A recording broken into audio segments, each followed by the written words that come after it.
para mim é um privilégio estar aqui, né? É a primeira vez que eu vou fazer uma apresentação aqui na Fraternidade. E é aqui que eu já tanto aprendi, chegou a hora de eu poder trocar também e compartilhar um pouco com vocês. Para mim é um grande presente. Falam que tem um momento que se sente pronto para estar aqui. Eu ainda não estou nesse momento, mas eu estou aqui nesse momento. Então vamos lá. Então o tema é um olhar educativo sobre o desenvolvimento físico, anímico e espiritual da criança. Então é muito interessante que antes da gente entrar na matéria, o tríplice espírito ele está totalmente despido, né? Aquilo que o Carlos já trouxe para a gente, ainda reunindo a matéria necessária para encarnar, para chegar na Terra. Então ele tem a força dos 4 átomos semente. Então o núcleo do tríplice corpo, o corpo denso, o corpo vital, o corpo dos desejos, o núcleo da mente. E a partir disso ele vai formar o seu corpo, vai atrair o material das regiões, como o irmão Carlos já comentou também, até que chega um momento que esse ego ele se depara então aqui com a Terra, com a encarnação, nesse momento de vir para cá. E é muito interessante, porque do lado, né, a gente está abrindo o terceiro céu, tendo o panorama do que vai acontecer agora, mas na hora de dar esse passo final é um passo decisivo, porque tudo que a gente sabe fica lá. Então é um momento que a gente precisa de uma mão, de um apoio das hierarquias divinas, para realmente esquecer momentaneamente tudo que o Espírito já conquistou, porque a gente vai voltar como um recém-nascido, como um bebê, e isso vai ficar para trás. Então, uma imagem que eu acho bem bonita é pensar que nesse momento, essa mão que vai dar esse impulso lá em cima, ela vai deixar com a gente uma bagagem, uma mochilinha que vai nas costas. É como quando a gente vai viajar, né? A gente vai fazer uma viagem de avião, então vai ficar 3 meses fora, a gente pega a mala e põe tudo o que vai precisar naquela mala. E aquela mala dá uma certa segurança pra gente. Mas na hora que a gente chega no avião, a gente despacha a mala, ela vai, a gente fica só com uma mochilinha de mão. Fala, poxa, tudo que eu preciso para viajar já foi, eu só tenho isso. Então o que será que vai nessa mochila? O que será que as hierarquias colocam ali para a gente ter esse impulso para chegar até aqui? Eu acho que coragem é a principal. Acho que é muito bonito a gente olhar para a criança, porque cada ego, cada indivíduo, ele vai ter a sua mochilinha e vai pôr as coisas necessárias para aquela individualidade, para aquela encarnação, para aquele panorama. Mas eu acho que coragem é fundamental, porque a gente se depara com esse abismo. É um salto realmente, por mais que a gente tenha certeza do terceiro céu, momentaneamente isso fica para trás e a gente volta relembrando, né, de que vai ser necessário reconquistar esse mundo. As leis terrestres, né, a criança, o bebê não tem noção da lei de gravidade, por exemplo. Ele pode chegar aqui e cair, porque ele perdeu essa referência, coisas tão básicas para a gente. E é um momento de dor, de medo, de dificuldade, e é nesse momento que às vezes o ego desiste. Então é muito importante o que vai nessa mochilinha para chegar até aqui. Porque quando chega aqui já não tem mais volta. Agora o ego decidiu, ele já está lá, outros podem decidir por ele dele não vir, mas a decisão dele já está feita. E a gente esquece essa origem espiritual para encarar novamente a Terra. Deus deu um lugar para o mundo abandonando uma região dentro de si mesmo.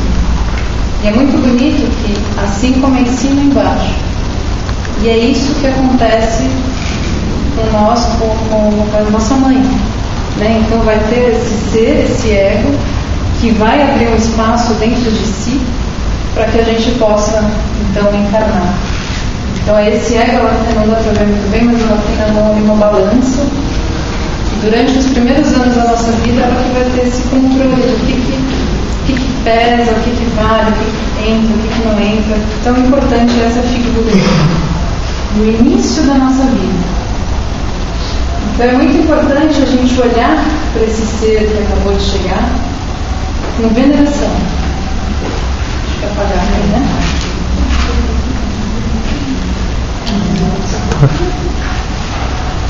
Porque o que esse ego passou para chegar até aqui não foi brincadeira. Né? Tem algumas Em alguns países as pessoas ficam tristes quando a criança nasce e comemoram quando a pessoa desencarna, porque realmente encarnar não é fácil. Então cabe a nós olhar para esse ser que chegou com muita veneração, sempre. E aí a gente tem essa figura da mãe, mesmo que não seja a mãe biológica, mas a criança sempre vai ter alguém que vai ter esse papel de mãe. E é muito interessante ver nas línguas, né? A mãe, mater no latim, mora em inglês, muta no alemão, madre no espanhol, mère no francês, mater no russo. Sempre tem essa coisa do M, da Madonna, que é uma imagem também arquetípica que a criança traz, que é uma imagem, eu acho que é muito importante ter sempre uma imagem de uma Madonna, por exemplo, no quarto do bebê, né, que a gente pensa em decorar, o que vai nesse quarto, o que não vai.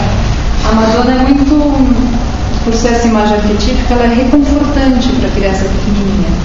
Eu trabalho com crianças bem pequenas, então eu já vi crianças de 2 aninhos olhar para essa imagem e falar, mamãe. É uma coisa muito, muito bonita, ela cria um ambiente muito confortável para a criança. É arquetípica, né? É. E essa imagem vem da manifestação do espírito na matéria, né? Sim, sim. Então, e essa Madonna Sistina é muito linda essa imagem. Então a gente tem essa repetição do M. O M, a própria letra em si é algo que traz um gesto de troca, de ir e vir, de dar e receber, de ritmo, de alternância, que é tudo que vai permear a vida da criança pequena e depois a vida do homem. Então a gente tem essa pessoa que vai dar o apoio, que vai envolver e proteger.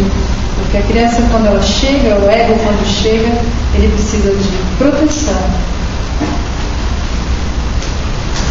E aí tem o primeiro grande gesto educativo, que é a amamentação. Por mais que a gente substitua, tem N problemas, tem mães que não podem amamentar e tudo, mas a amamentação é algo único. E é algo realmente, é o alimento não só físico, mas etérico que a criança recebe. E é um momento de troca muito intenso, né, para esse ser que está chegando, super importante. E aí está lá o bebezinho que precisa de envoltórios. Imagina, ele estava dentro da barriga da mãe, dentro do útero, com o útero e todas as camadas, toda aquela proteção, de repente ele está no mundo, então ele precisa sim continuar envolvido, não só fisicamente, mas animicamente. E é muito importante criar uma relação baseada nesses princípios, de confiança, de sinceridade e de verdade. A amamentação é tão importante para o amadurecimento espiritual, aquele contato com a mãe que dura para a vida inteira. E tão importante também no lado físico, a imunidade. E se alguém com visão espiritual pudesse ver, ou queira ver, ou tenha a oportunidade de ver uma mãe amamentando, é a coisa mais linda do mundo. Aquela troca de energia, de amor, aquele equilíbrio, aquela serenidade, aquela confiança que vai acompanhar a criança por toda a sua vida. A maior herança de uma mãe pode dar para o seu filho é a amamentação. Muito obrigada. E aí uma pergunta que acontece, né? Então por que, depois de tantas encarnações, o homem continua a voltar à existência sob a forma de criança? Não sei se vocês já pararam para pensar nisso, mas é algo interessante, né? Você pegar os grandes gênios, o Wagner, o Beethoven, o Max Heiber, todos eles, por mais sábios que são, né, enquanto seres espirituais, passaram por essa fase, né, de ser realmente criança. Então eu vou tentar responder um pouco essa pergunta. Então nos primeiros 3 anos a criança passa por 3 grandes conquistas. Mas são conquistas realmente enormes. A primeira delas é o andar. Então a criança ela vai conquistar a verticalidade. Gente, isso é muito difícil. Acho que é até bom que a gente não lembre como foi esse nosso processo. Porque a criança, ela vai tentar, ela vai cair, ela vai tentar de novo e vai cair. Isso é fundamental. Que ela tente que ela caia, que ela consiga isso por ela mesma. Então, quem for mãe ou tiver conhecido isso por perto, dispensem o andador. O andador é um grande mal na nossa época. A gente não deveria usar porque impossibilita essa conquista realmente desse ego, dele conquistar a própria verticalidade dele. É fundamental isso para a criança. Quem tem a lembrança, quem teve filhos, netos, tem a lembrança do momento em que a criança dá os primeiros passos sozinhos, você vê o deslumbramento na criança. Sim. Ela passa por um êxtase. E a gente poderia dizer até que é um êxtase espiritual. Eu acredito que seja. E realmente, né, quem quer ajudar a criança a aprender a andar, deixa ela fazer sozinha. É a melhor ajuda que a gente pode fazer. Aliás, estruturalmente, porque ele vai consolidando o arquétipo dos seus ossos com essas tentativas. E se você ajuda, então os ossos não vão consolidar da mesma maneira. Tem também a fralda que colocam debaixo dos braços também, é fatal, porque vai deslocar o exato lugar das escápulas e das clavículas. Então é deixar, que ele sabe melhor do que a gente que tem que fazer. Como o irmão Oswaldo comentou, é uma conquista espiritual realmente da criança. Ela tem que conquistar isso por ela. E ela é capaz. Outra coisa importante também, Márcia, o processo de engatinhar. Sim. É um processo importante e daí vem a segurança que a criança adquire por toda a vida, que vai ser útil a vida inteira. Ela assim, ele não engatinhou, ele andou. A mãe deve incentivar a criança a engatinhar, porque ela vai sentindo a textura das coisas. Tem várias etapas, ela vai perdendo, ele vai ter equilíbrio, aquela visão. Será que eu consigo? Quando consegue, acontece o que o Oswaldo fala, aquele êxtase, aquela alegria, aquela conquista. Que vem desde essa época. O processo de engatinação é muito importante no desenvolvimento da criança. Porque as mães devem incentivar. Acho que daria fazer um seminário só dos 3 primeiros anos de vida do ego, porque realmente são cruciais. Então, mas a verticalidade é importante no ser humano. Uma das coisas mais importantes é o seguinte: enquanto você está na posição horizontal, você está envolvido pelas correntes dos espíritos grupos. Então, os espíritos grupos, a corrente deles é uma corrente horizontal paralela com a crosta terrestre, né? Então, enquanto você está envolvido por ela, a partir do momento que você verticaliza, você fica à disposição e começa a usufruir da corrente crítica, que ela emana do centro para a periferia para o centro. Esse êxtase que a gente encontra, e é êxtase mesmo, é porque o ser humano está dizendo para ele mesmo: eu agora, a partir de agora, eu posso e usufruo da corrente crítica como cristão. Né? Sim. Então, quando a criança dá esse passo, a partir do que ela conquistou do andar, que ela conquistou do movimento, que vai chegar a fala. Então é difícil a criança que ainda não anda falar. Então a fala vem como uma consequência desse movimento, dessa conquista da verticalidade. Então ela aprende a partir do ser interiormente verdadeiro. Então a criança aprende a falar do que ela vê as pessoas ao entorno dela falando. Tem um caso que fala das crianças lobo, né, que foram criadas por lobo na floresta e tal, então elas nem andavam direito, nem falavam, porque não tinham esse ambiente onde a linguagem estava presente. E é a partir do que a gente fala enquanto verdade que vai ser formativo para a linguagem da criança, para a fala da criança. E aí a terceira grande conquista é o pensar. Que nesse caso o pensar seria a formulação de frases, né? A criança começa a falar uma palavra ali, outra aqui, primeiro balbuciar, vai chegar na palavra e vai chegar uma hora que ela vai falar uma frase completa. Esse é o primeiro estímulo de pensamento que a criança tem. E é muito importante também que já desde pequena ela desenvolva isso com clareza a partir daqueles que pensam ao redor dela. Isso vai formar o pensar dessa criança. E é muito interessante a gente ver, a partir do falar, do andar e do pensar, como que isso vai chegar na vida adulta. Né? Então, na vida adulta, isso vai se converter, o andar e encontrar um caminho. Falar em formular a verdade e o pensar em extrair do espírito realmente a essência da vida. E aí nós temos, eu sou o caminho, a verdade e a vida. Assim como o Cristo ficou 3 anos aqui na Terra, é nesses 3 primeiros anos que a criança conquista essas etapas. Claro, cada indivíduo pode ser diferente, pode ser em menos tempo, em mais tempo, mas em média em 3 anos.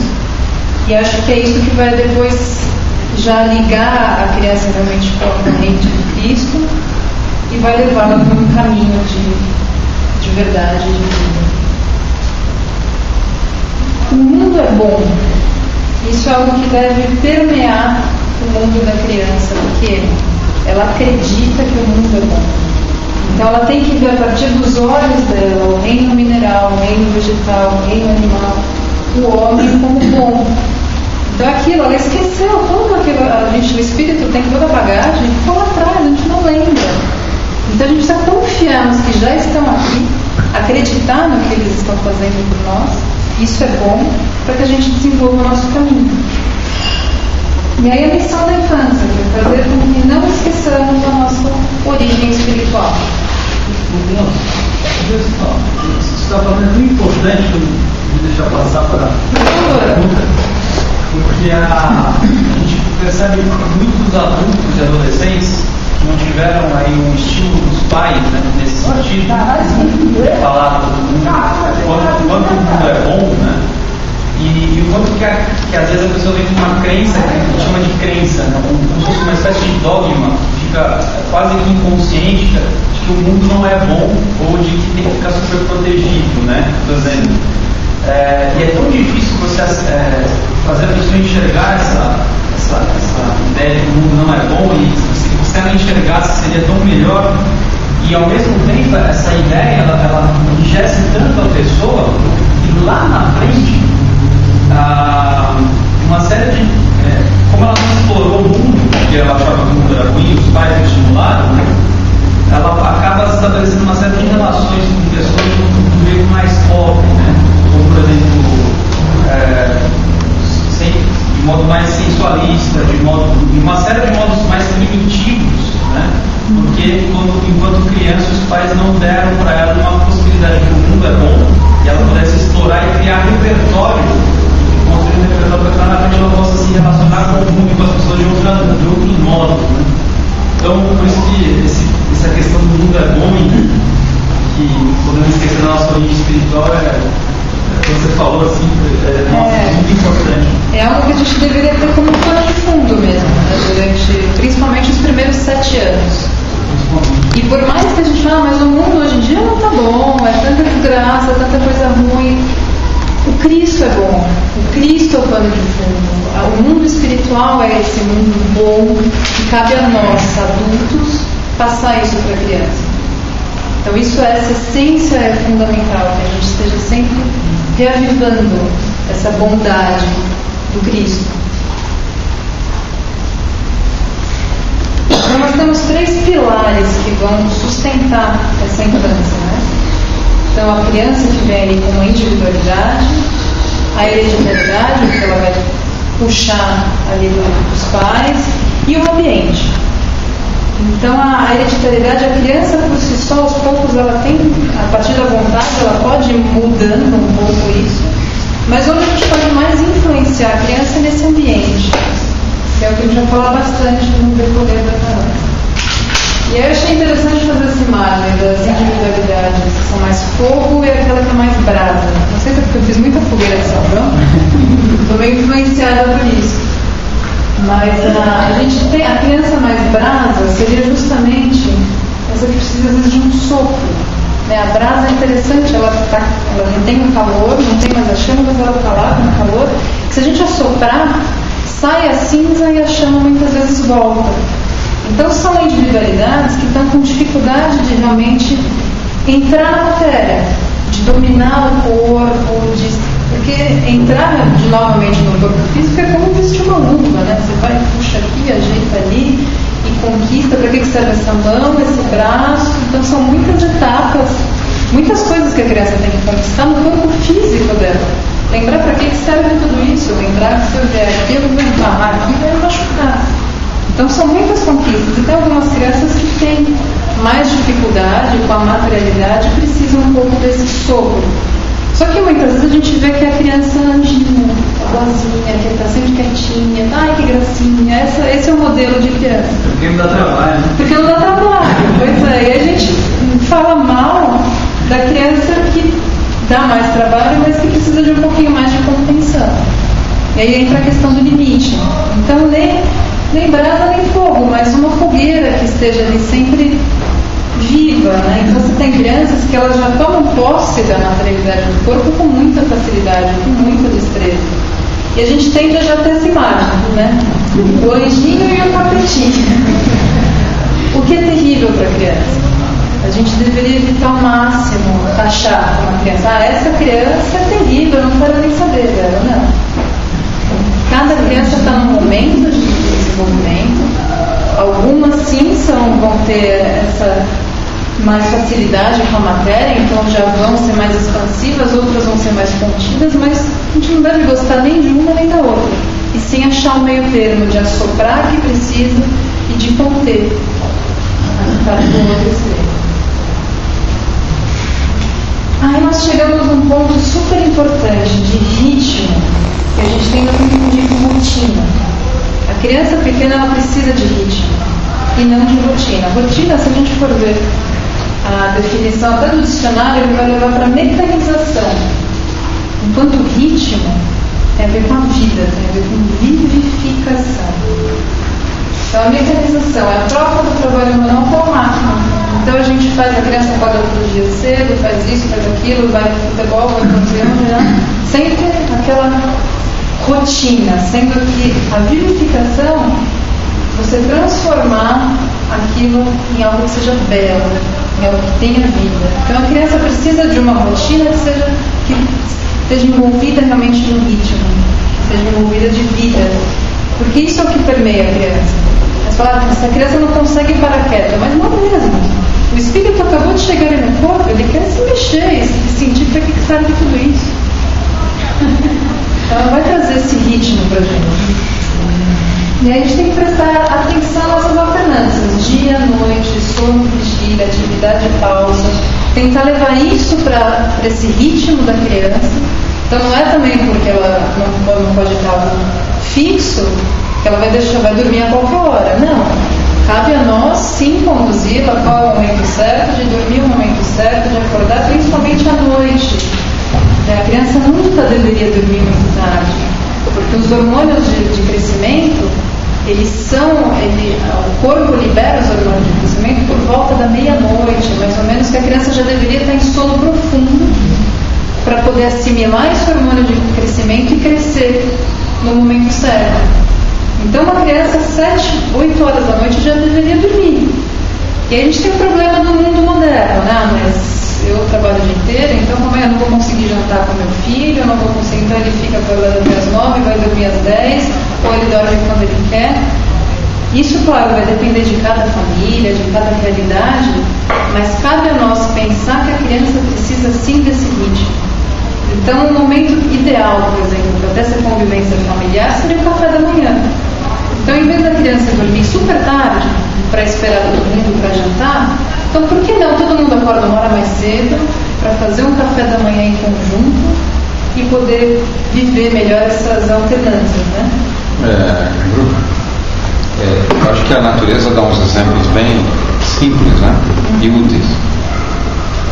Enquanto tem sol natural, as atividades solares devem estar nesse ritmo. Atividades que desenvolvam a consciência, o controle dos veículos. E à noite são as atividades lunares. Crescimento do corpo físico, os anjos lunares trabalham. Então é só obedecer o que a natureza pede. Exatamente. Lázaro, eu ia falar, não sei se você falou assim, eu tenho que ver, eu quero descobrir mesmo.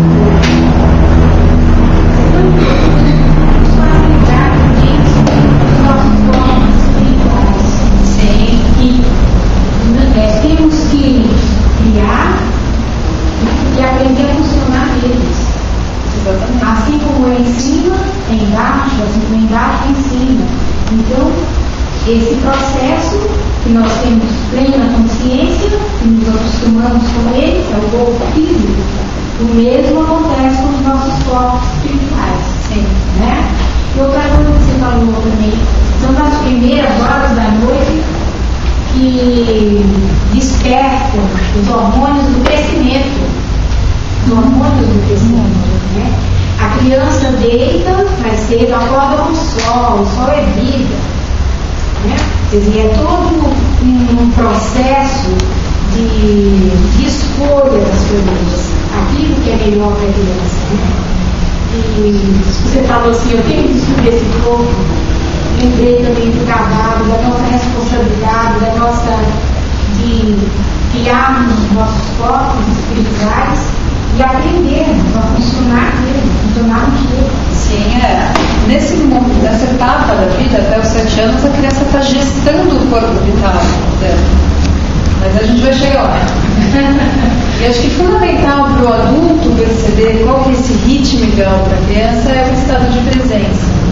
A criança ela está sempre presente. Tanto que a criança vai falar, amanhã eu fui na casa da vovó. Ela não tem essa noção de passado, de futuro, ela vive agora. Não importa o que passou e não importa o que vai vir amanhã, importa o que está acontecendo. E a gente tem que, de alguma forma, entrar em relação com isso para entrar nesse mundo da criança. E é através do estado de presença. Que, infelizmente, hoje em dia, a gente confunde com presente. Então, o papai não estava naquele momento, então ele traz um presente para a criança. Só que não é isso que vai agregar realmente força anímica para a criança. O que vai agregar é a presença do adulto que está ali com ela e não o presente que a gente traz. Não que não tenha que dar presente, mas não para substituir. E aí outra coisa que a gente impõe muito para a criança hoje em dia é a escolha. Então a criança até os 7 anos ela escolhe. Né? Então entra lá o menino de 3 anos, filho, o que você quer fazer agora? A criança tem 3 anos, ela não tem noção do mundo, como ela escolher isso? Então essas escolhas não cabem à criança. Ela está nesse momento tão importante que é conquistando o corpo físico dela. Tudo que é escolha, isso não tem a ver com vai exigir corpo vital, vai exigir corpo de desejo, vai exigir mente. Então não cabe ainda a criança nesse momento. Ela não tem ainda o discernimento e nem como julgar. Ela simplesmente confia. Então eu trabalhei até como educadora e a gente com crianças pequenas de 3, 4 anos. Então na hora de entregar uma fruta para a criança, a gente estava com a bandeja e a criança ia pegar a bandeja. E ela falava, não, você pega a fruta e põe no prato da criança. Porque ela escolhia, senão ela vai ter que escolher entre pegar a fruta ou não. Então pequenas escolhas, se a gente puder poupar a criança, é melhor para ela. Porque, claro, hoje em dia ocorre o contrário, as crianças querem escolher tudo. Então, cabe a nós voltar, sim, a essa contenção, voltar por esse limite. Então, se já é uma criança com uma individualidade muito forte e quer escolher a roupa, por exemplo, então dá 2 opções. Né? Não vai abrir o armário, então tem 30 camisetas, ela vai ter que escolher uma. É muita coisa para a criança. Não cabe a ela isso. A gente pode poupar. Então, deixa 2 opções agora, tem essa e essa. Isso vai facilitar muito a vida da criança e não vai adiantar os processos. Senão a gente começa a puxar uma força ali vital que ainda não está, ela não tem como entrar em relação com isso. Ô Blasco, por favor, existe hoje, esse é o ideal, né? Mas nem sempre é assim. E, por exemplo, como ficaria então a pessoa que não tem acesso a esses conhecimentos que nós estamos tendo agora? Como ficaria, por exemplo, assim, essa pessoa que é bem permissiva com a criança? Escolhe uma roupa lá. Você quer fazer o quê? Como que você sabe me falar assim que isso poderia virar contra a própria criança? Você está atraindo coisas, você vai puxar de certa forma, forçar um nascimento às vezes mais precoce do corpo vital, do corpo de desejos, sendo que a criança ainda não está preparada para isso.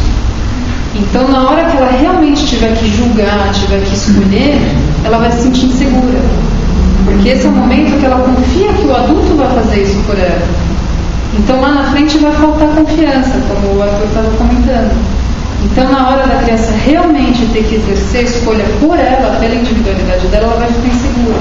Por outro lado, isso estimula o fortalecimento de um egocentrismo muito grande. Sim. Eu decidi isto e é isto, né? Sim. E isso vai se transformando em um pequeno tirano, né? Dentro da casa. Posso responder a pergunta dele? Vou falar com a terceira selva. Eu fui educado por 2 pais completamente sem noção. Eu estou aqui na fraternidade há 32 anos tentando corrigir tudo o que eles fizeram comigo. Acho que eu vou ocupado. Gente, os primeiros 7 anos do ego na Terra são fundamentais. Como eu falei em psicologia, né, a gente vê muito adolescente e adulto na vida inicial sem qualquer critério de escolha. Então, quer dizer, os pais acham que estimular a escolha vai estimular o critério, mas na verdade está estimulando o oposto, né? Porque falta tudo isso, essa segurança, e justamente associando a essa astúcia, né? As pessoas confundem e falam, você tem que dar liberdade, porque eu não tive a liberdade na minha infância, então eu vou dar liberdade para o meu filho. Mas não é isso. Não é isso que vai ajudar ele a exercer a liberdade no momento certo. No momento certo. Esse é o momento que ele está confiando que você faça a boa decisão por ele. Basicamente isso. Então, o mundo é bom significa que o mundo é moral para a criança. E aí já é muito difícil. Então a criança pequena, ela imita. E ela imita a moral humana. Então é muito bonito, porque a força que vai realmente permear a criança até os 7 anos é a força de imitação. Então a criança, o ser humano, ele deixa de imitar os seres espirituais para imitar o seu semelhante. E o trata com a mesma reverência. Isso é lindo. Porque a criança pequena, ela precisa olhar para cima para olhar para o adulto. E ela faz isso com total reverência. Por isso que a gente tem que ter total veneração quando olha para uma criança. Isso é muito importante. E é interessante que quando a gente vai falar com uma criança pequena, para a gente se colocar à altura dela, a gente tem que se colocar de joelhos. Aí a gente está à altura da criança. Então, dessa magnitude espiritual que ela traz. Então essa força de imitação é super importante. Então você vê como uma criança realmente imita tudo. Não só a questão, mas a questão psicológica também, principalmente. Então o jeito ali que o pai faz, ela tem que fazer, o jeito que a mãe come, como escova o dente, os movimentos, vai falar no celular.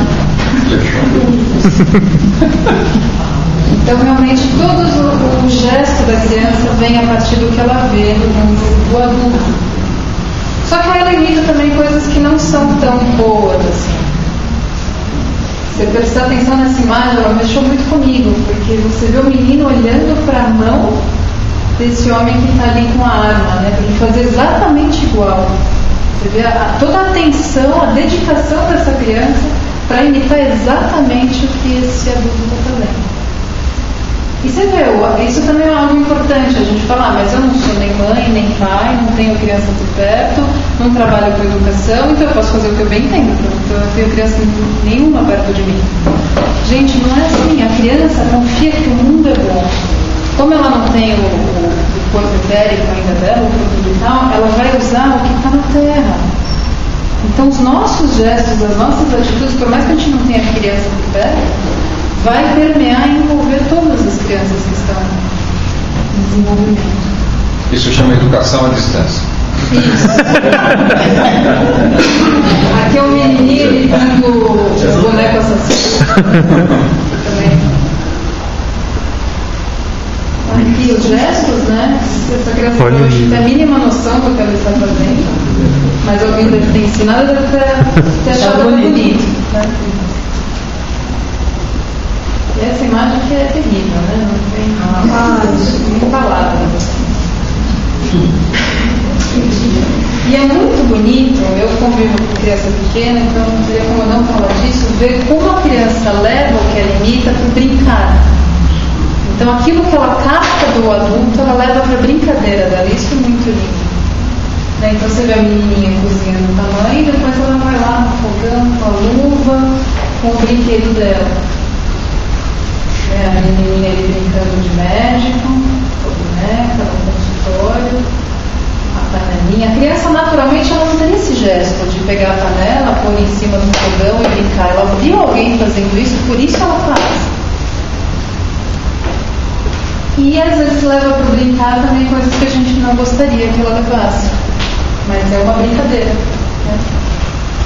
Então a criança vai refletir para a gente aí muita coisa. Então ela imita tudo. Né?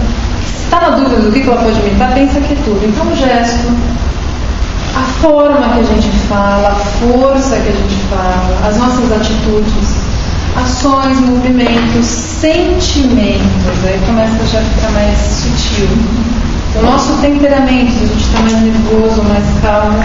E vai imitar também as máquinas, né? A criança pega o carrinho, vai imitar o óleo do cachorro, vai latir, vai imitar tudo. E aí o que dá mais medo, né? A criança também imita os nossos pensamentos. Então a gente tem que estar muito atento no que a gente pensa. Isso é formativo da criança.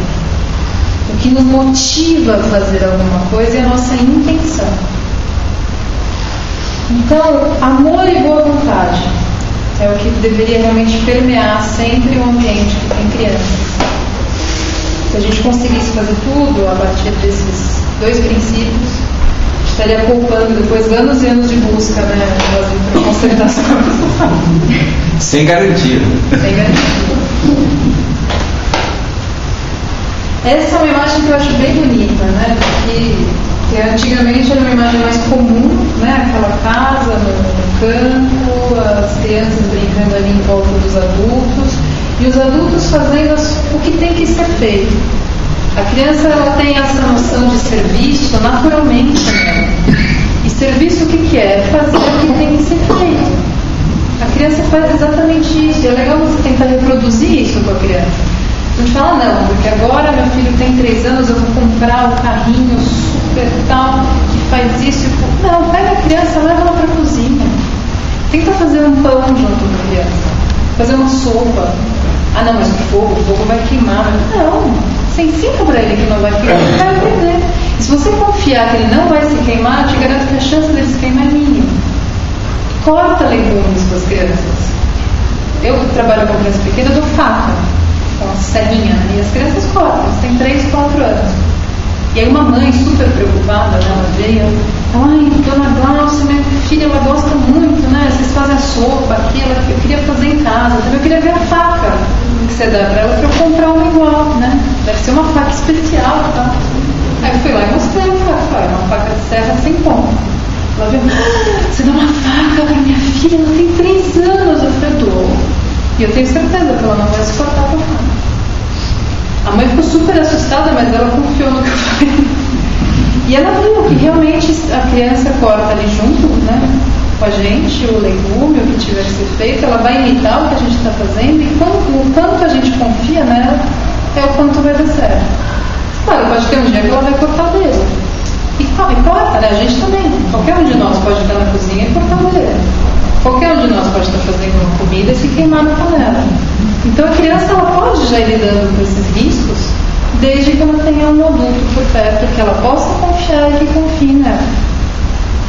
Então essa é a fase que o ambiente e exemplos dignos de serem imitáveis devem estar sempre próximos.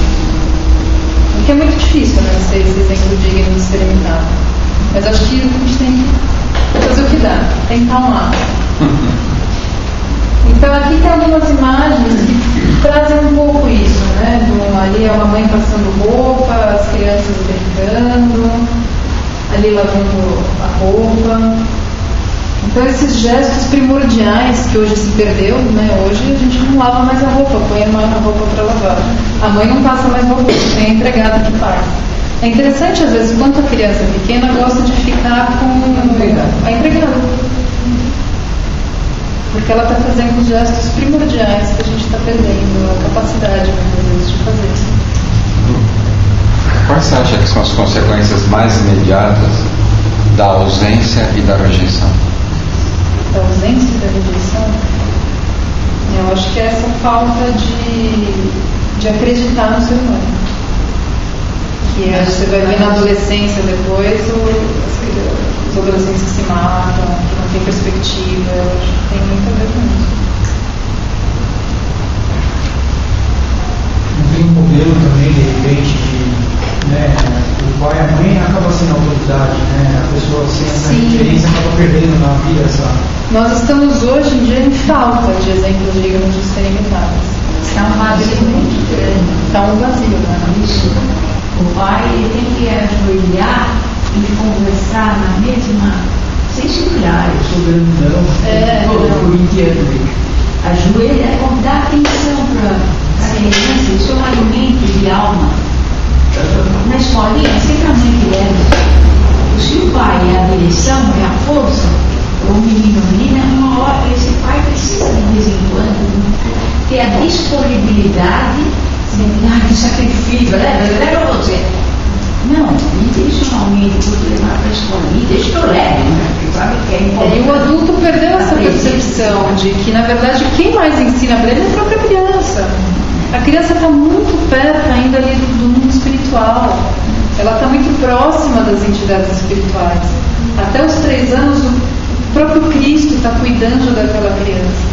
Então, se a gente aprender a olhar para essa criança pequena, a gente também volta os nossos olhos para o mundo espiritual.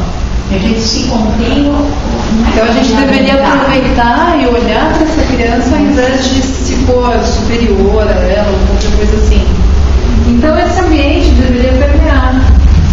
Né? Então, ali é uma pessoa tocando um instrumento musical.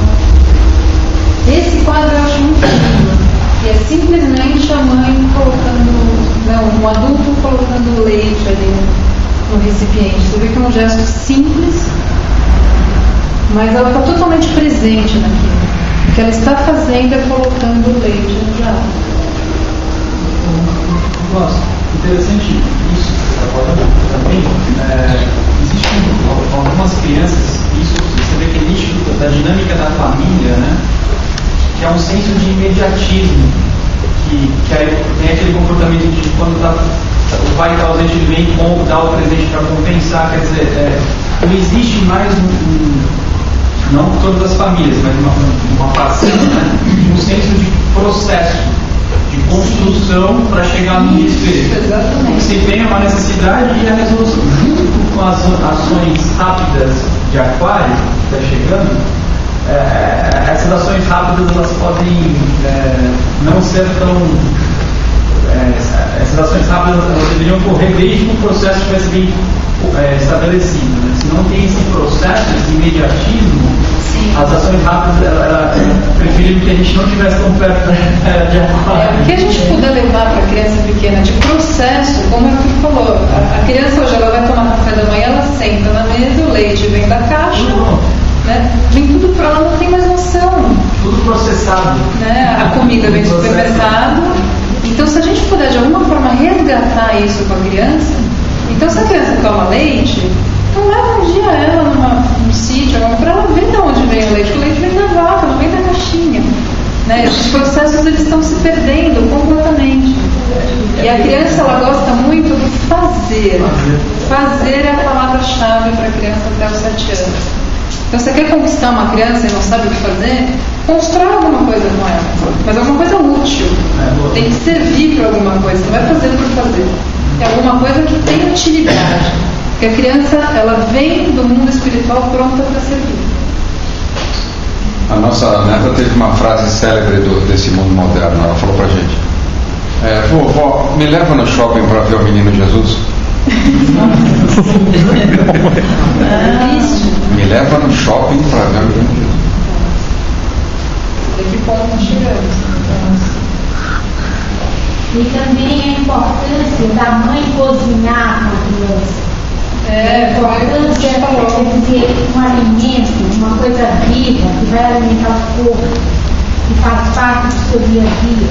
Mesmo as mães que trabalham, ela sempre deve aproveitar a oportunidade de fazer um almoço para os seus filhos, para a sua família, e ele acompanha ali com aquele olharzinho, nossa, parece um pequeno coelho. O que conquista a criança pequena é o simples. Então é dar um banho na criança, é contar uma história, é fazer um bolinho de areia, é tudo que é o mais simples possível, é a melhor coisa que você pode fazer para a criança. Então esses exemplos de virtude. Queria colocar uma coisa que é muito igreja, a menina nunca quis trabalhar nada, lavar uma louça, enxugar um prato, mas vai depender dessa convivência da mãe. Porque se ela está correndo na ansiedade, que é um mal da humanidade hoje em dia, né? Quer dizer, eu estou lavando a louça, não me amola. Quando você crescer, você vai ter tempo para fazer. A mãe racionaliza, né? Mas aí a gente que procurou saber, e até a sensibilidade, a caridade, deve virar louca para lavar a louça, 3 aninhos.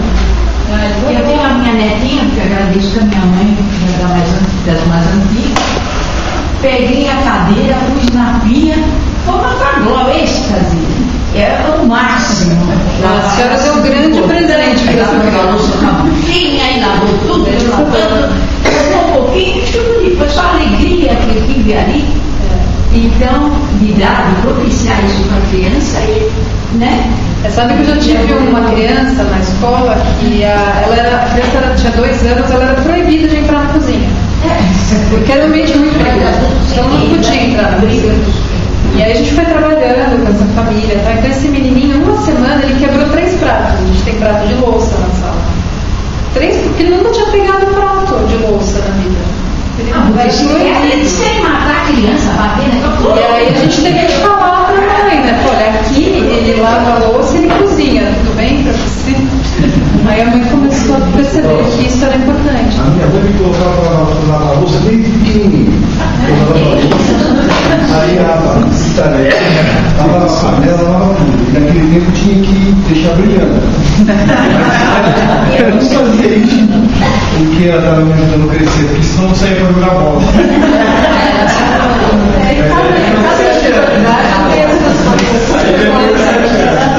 Ainda bem que ela não te vestia de cor-de-rosa. A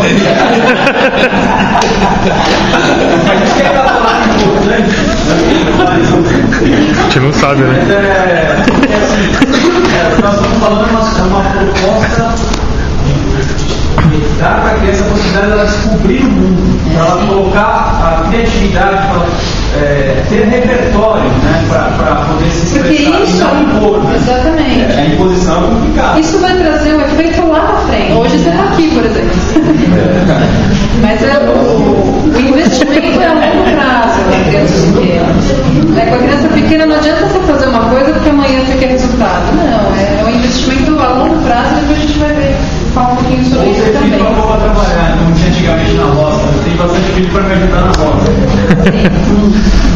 Então, esse tipo de pular corda, ficar de pé no chão, essas coisas são uma delícia e vão tudo impulsionar o movimento.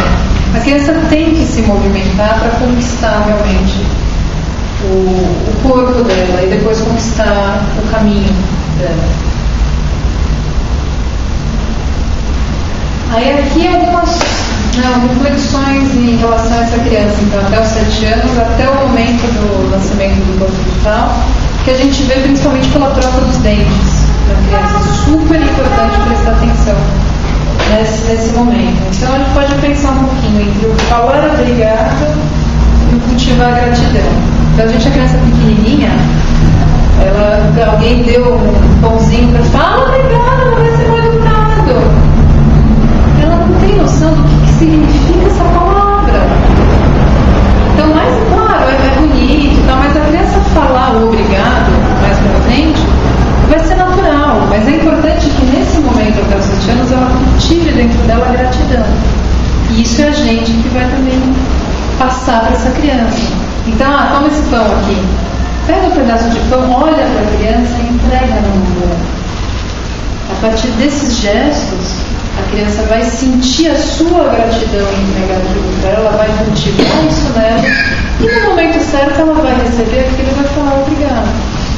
Mas o simplesmente fala obrigado, fala por favor, fala isso, ai que criança maravilhosa. Nessa fase ele cabe. Depois sim, vai ter um momento que faz parte da imersão na sociedade. Mas agora, vamos tentar cultivar realmente que a criança seja grata por aquilo que ela recebe.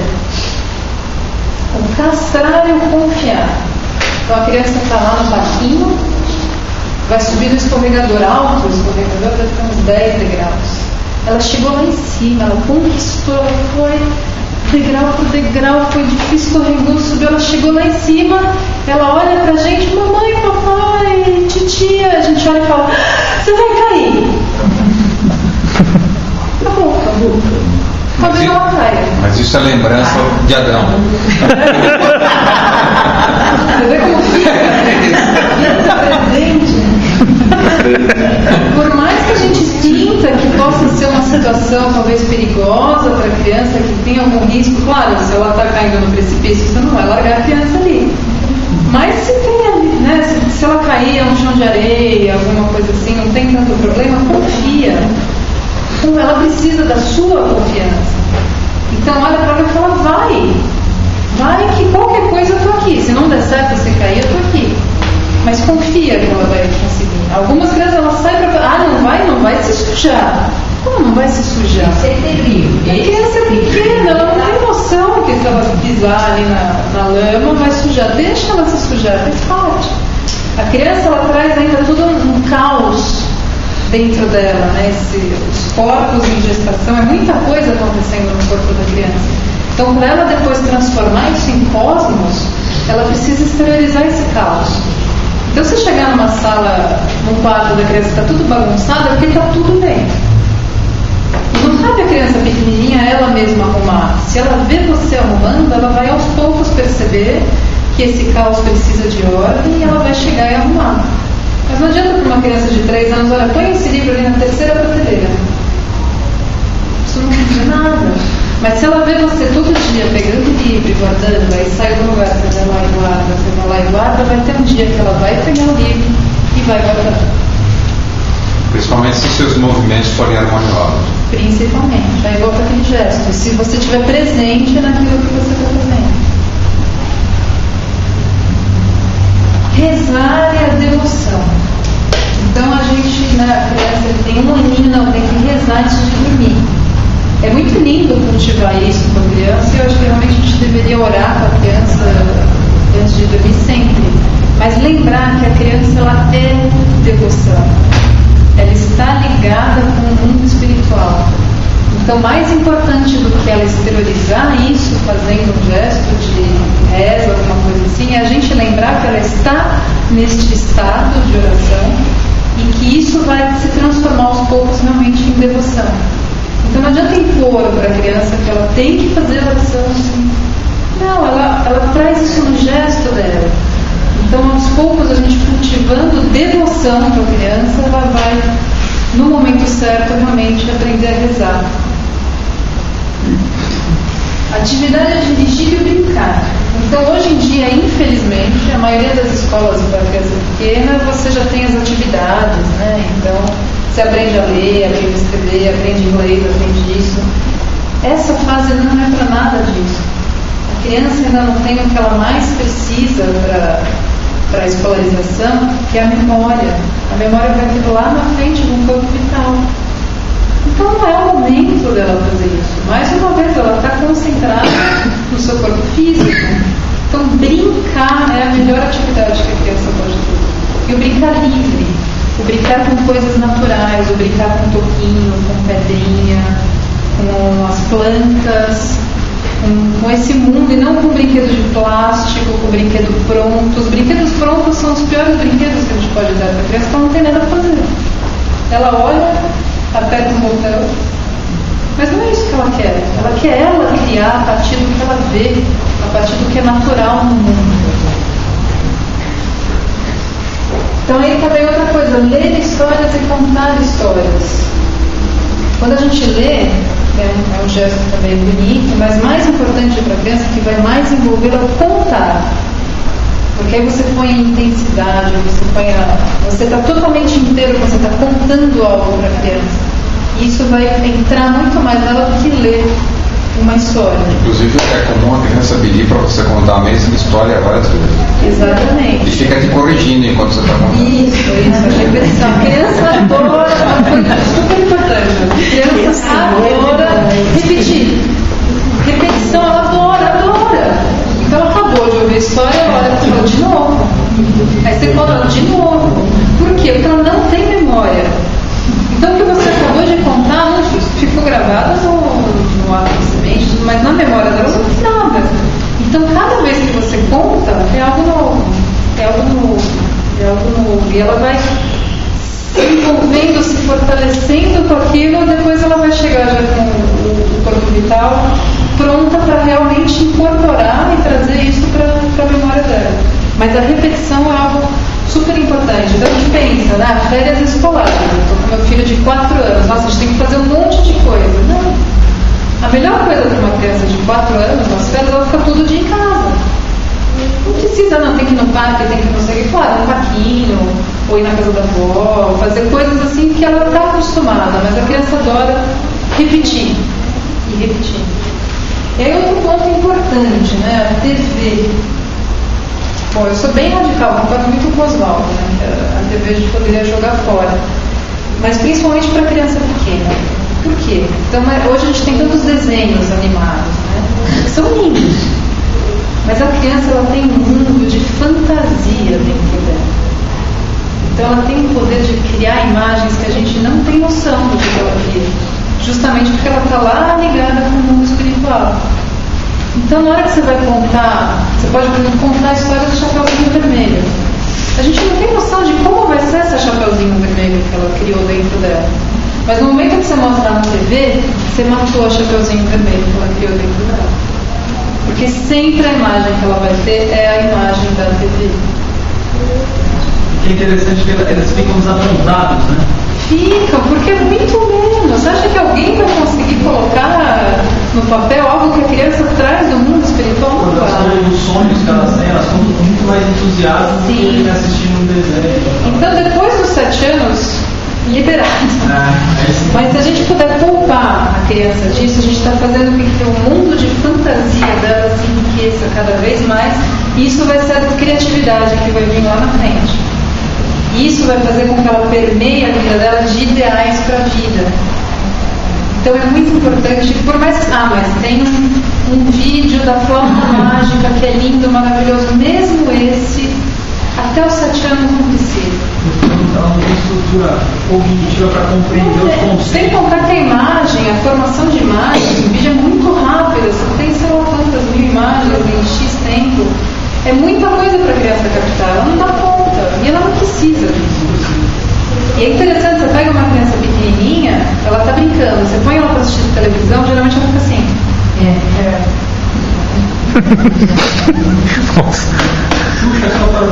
criança precisa de movimento, e aí ela fica assim. Alguma coisa está errada. Alguma coisa está errada. Tem a Sexta Sinfonia do Beethoven, que é a pastoral, ela é a mais adequada para crianças porque ela descreve as forças da natureza. Sim. Que a criança, como você disse, ainda traz, não foi totalmente apagada dos planos internos. Então a Sexta Sinfonia do Beethoven é muito perfeita para a criança. A gente fez esse teste várias vezes e é formidável. A criança pede para você pôr a sinfonia. Colocar músicas pode ser uma opção, mas mais importante do que ela ouvir, por mais que seja Beethoven, é ela ouvir a voz humana que está ali do lado dela. Então cantar para essa criança, a mãe principalmente, os adultos mais próximos, que cantem para ela, não seja desafinado, não importa, mas canta. O ninar, esse movimento, a mãe ali com a criança, ela sente a vibração do corpo, a vibração da voz, isso é super formativo.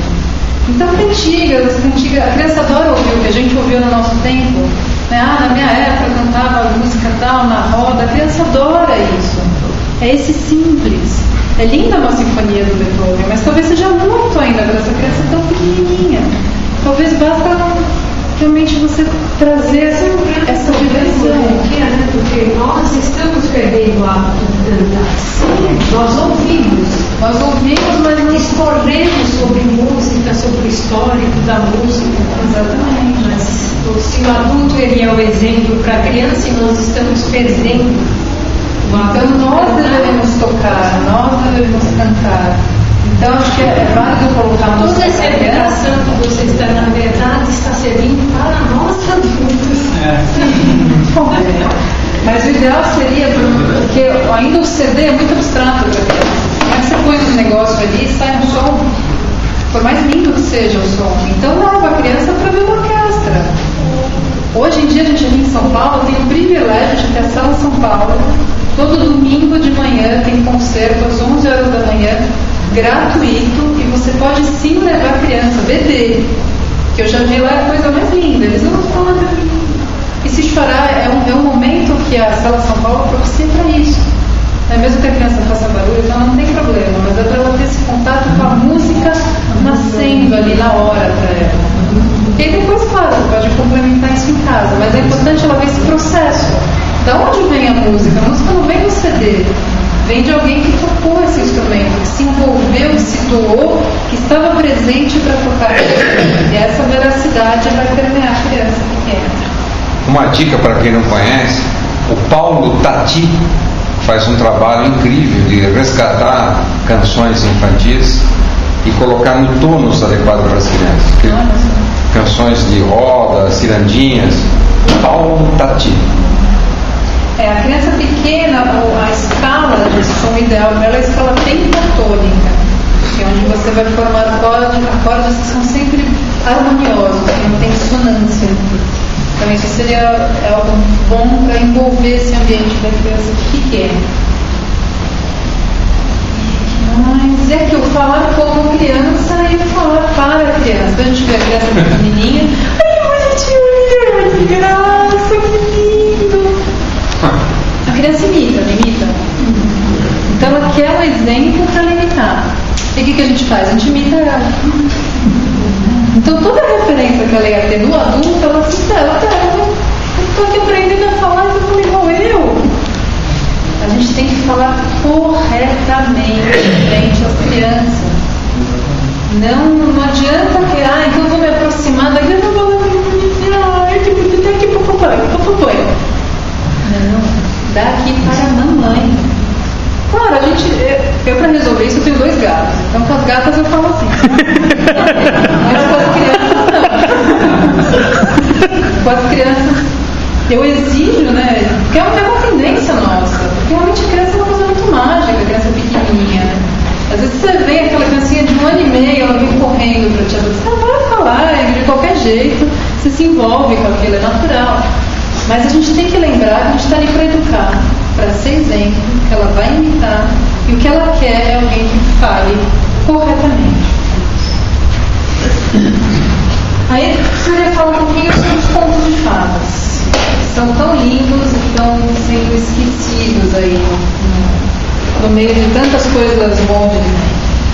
Então o conto de fada, ele tem essa...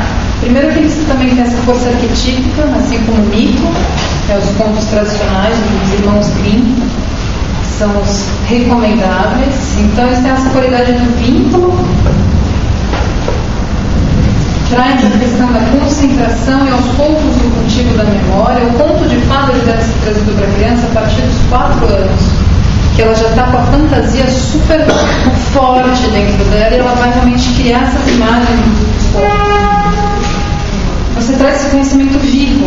Então esses contos tradicionais eles vêm de gerações em gerações. Essa frase é mágica, né? Era uma vez.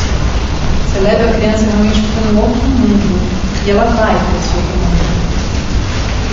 E eles lidam com a totalidade, com a trajetória da humanidade.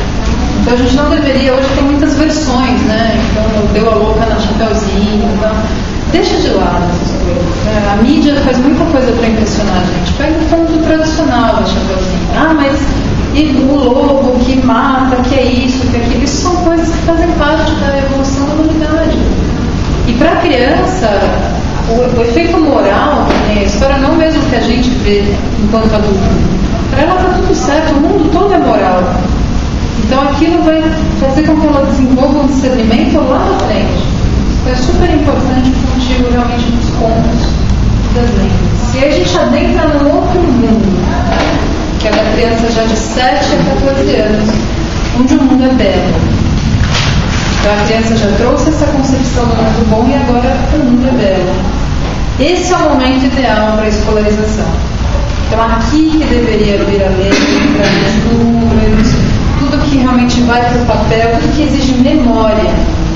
Agora sim, agora a memória está pronta, principalmente se ela teve acesso aos contos de fadas, se ela não assistiu televisão, ela vai estar super pronta para entrar nesse mundo realmente da escola e vai estar muito feliz com isso. E aí, o professor que aguenta. E esse é o momento que a criança vai realmente criar os hábitos, que a gente espera que sejam bons. Porque é nesses bons hábitos que a gente vai ter mais tranquilidade depois na adolescência. Senão, quando chegar lá na frente, não tem muito o que fazer. Aí é lidar com a situação que já aconteceu. Mas aqui a gente ainda pode evitar muitas coisas. A imitação passa a ser mímica. Então a criança se interessa na forma que o adulto lida realmente com a vida. Então você faz isso, mas por que você faz? Qual é o seu interesse em fazer isso? Como você faz isso? É isso que interessa para a criança, dessa faixa etária. Então ela olha para esse mundo e aqui ela realmente já se vê como uma entidade separada do mundo espiritual, já se vê como uma individualidade. E tem esse poema que eu acho muito lindo, que é a criança realmente olhando para a criação, olhando para o divino, que eu gostaria de ler com vocês. Com a sua luz querida, o sol clareia o dia, e o poder do Espírito, que brilha na minha alma, dá força aos meus membros. No brilho da luz do sol, ó Deus, venero a força humana, que tu, bondosamente, plantaste na minha alma, para que eu possa estar ansioso em trabalhar, para que eu possa ter desejo de aprender. De ti vem luz e força, para ti reflui amor e gratidão.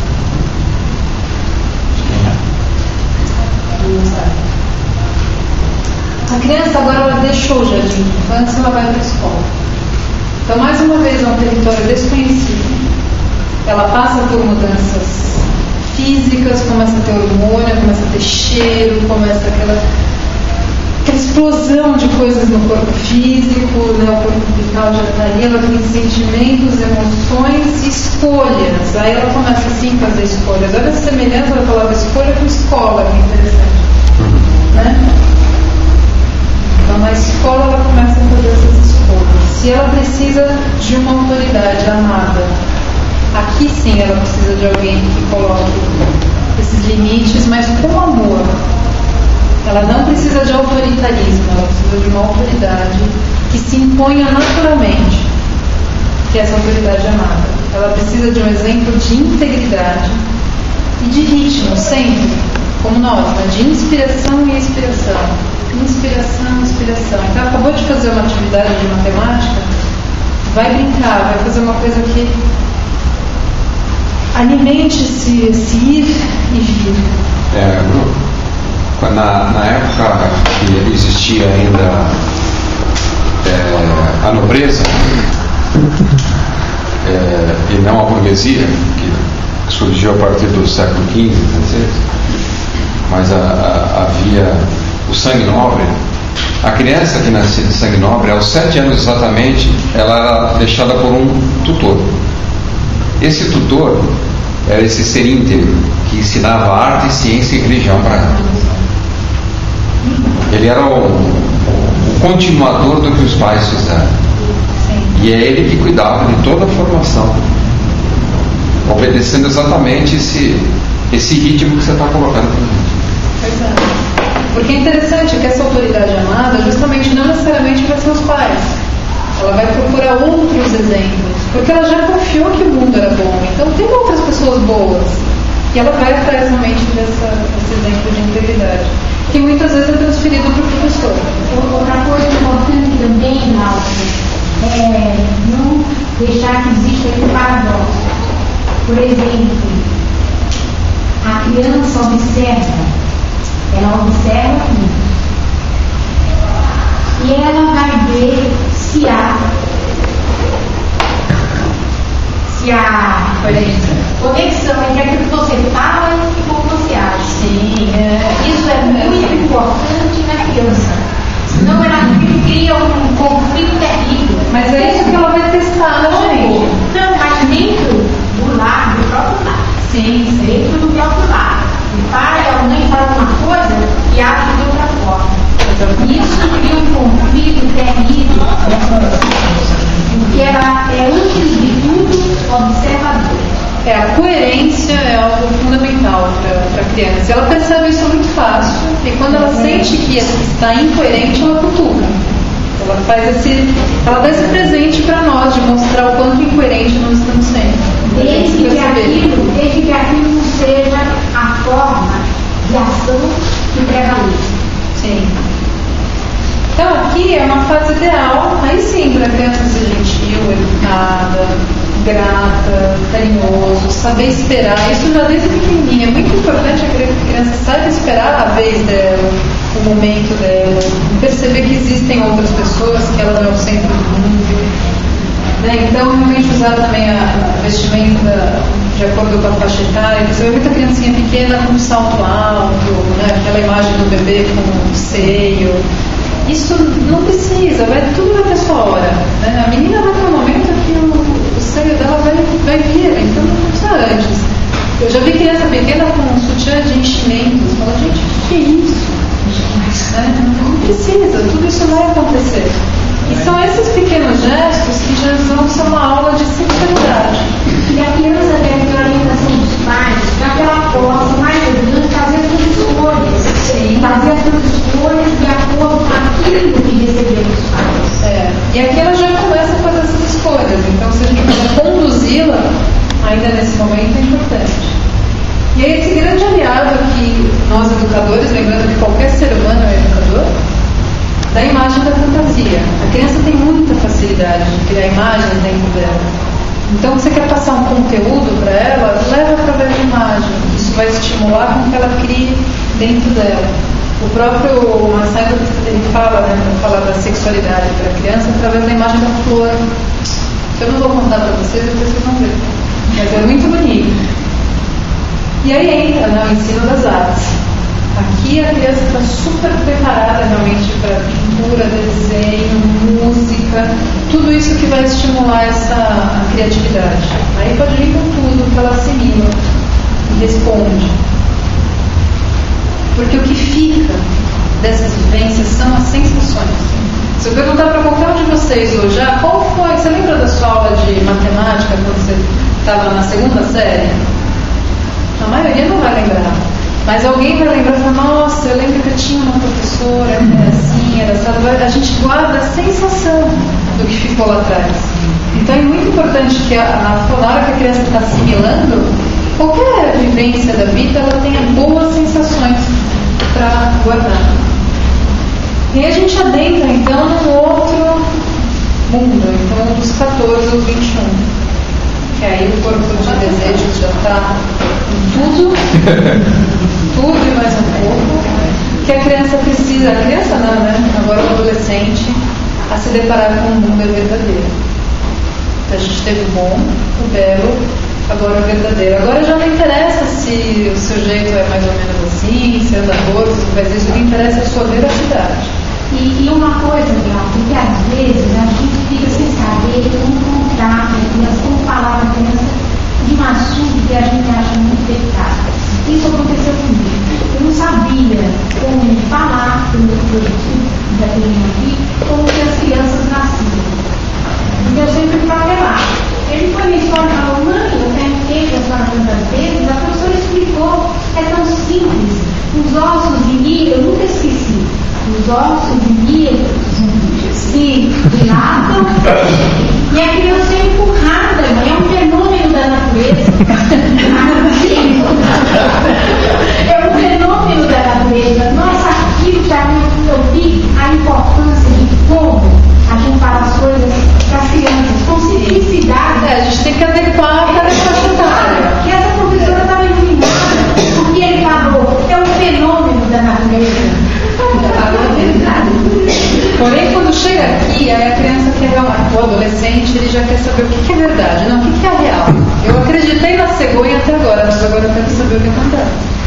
E é lícito, né? Esse é o momento da verdade. Então ela vai tirar ali o que estava por detrás, ela quer saber o que está por detrás do quadro. Então, você tem essa imagem, tudo que você trouxe, mas o que tem de autêntico por detrás? Que é o nascimento do corpo de desejos, que é essa pureza que é lançada nesse lamaçal anímico. Por que lamaçal? Porque é muita coisa acontecendo. Todos nós somos adolescentes, a gente sabe quão difícil que é. Você tem muito sentimento, muita coisa acontecendo. O espírito ainda traz em mente essa pureza anímica, mas não sabe lidar com tudo que está. Você quer a verdade, mas você quer de uma maneira apaixonada. Sim, a gente não tem a mente, né? Poxa vida, o que vem só depois da mente? Mas aí outros cenários. Então a gente tem que domar esse cavalo indomável, né? Então, apesar do adolescente se portar muito de forma independente, ele precisa sim de guia, ele precisa sim de apoio, porque muitas vezes nesse momento a gente acha, não, você já tem 15 anos, você já sabe fazer, não. Ele precisa sim ainda de um apoio, de alguém que esteja ali, que ele possa contar, por mais que ele não assuma isso. E é muito importante ajudar esse adolescente a desenvolver a vontade e o sacrifício. Perceber que ele tem sim a vontade dele, mas que não é só dele. Ele tem muitos outros colegas também com muita vontade. Então ele tem que sim aprender a sacrificar algumas coisas. E aí é importante a gente aprender a intervir contra o ato e não contra o indivíduo. Então é muito comum na família, o adolescente fez, não importa o que seja, a gente vai e briga com aquele ser. Se você começa a separar aquele ato do ser, vai ficando mais fácil para o adolescente assimilar isso. Porque muitas vezes ele é totalmente impulsionado pelo desejo, ele faz coisas realmente impensáveis, incabíveis. E se a gente julgar o ato e não o indivíduo, isso fica mais fácil para o adolescente ainda estabelecer um vínculo com o adulto, com o educador, com o pai, E é um caminho onde é o momento de surgir esses ideais elevados. E se a gente fez a lição de casa lá atrás, eles vão surgir de uma forma mais natural, de ter ainda as boas referências. É um momento que o adolescente busca os ídolos, né? O ídolo de rock, o ídolo disso, o ídolo daquilo, é natural. Mas se ele tiver bons ídolos em volta dele, isso também ajuda. E desenvolver o comprometimento, que eu acredito que através da arte isso é muito mais fácil, né? Então, começar um trabalho e terminar, coisas pequenas, mas que aos poucos desenvolvam o comprometimento com o jovem. E é muito interessante esse espelhamento que a gente tem da faixa etária. Então, aqui, do 0 a 7 anos, isso vai refletir lá na frente, quando a gente está com 35 e 42 anos. Olha que pegadinha. Então a gente tem essa descida, então aos 21 anos que surge a mente, pode falar que o ser humano está completo e começa esse experimento. Então dos 21 aos 28 a gente tende a repetir, não o ato em si, mas um pouco das sensações do que a gente viveu nesse terceiro setembro. Depois dos 28 aos 35 a gente traz um pouco o que a gente viveu ali dos 7 aos 14 e dos 35 aos 42 o que a gente viveu lá na primeira infância. Isso pode acontecer em outros momentos da vida, mas também daria mais um seminário de escola só sobre isso. Queria compartilhar com você alguns dos principais livros que eu usei da maternidade para montar essa apresentação. Acho que quem não tem que ter. E em verdade vos digo que se não vos converterdes e não vos tornardes como crianças, de modo algum entrareis no reino dos céus. Muito obrigada. que as rosas floresçam em você. A vossa também.